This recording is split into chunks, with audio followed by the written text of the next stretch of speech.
So we've got Tim Tams and we've got frozen mangoes. We're gonna do mango ice cream with Tim Tam.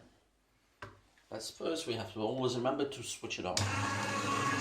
Put a little bit off. All what we do, we just start to put on here, and let's break it actually in half so it gets mixed. Better.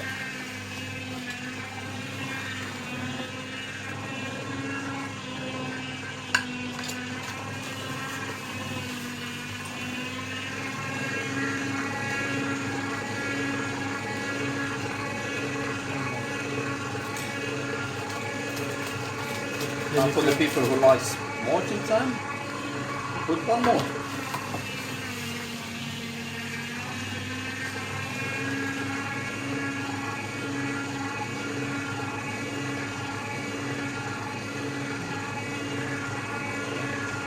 Yeah.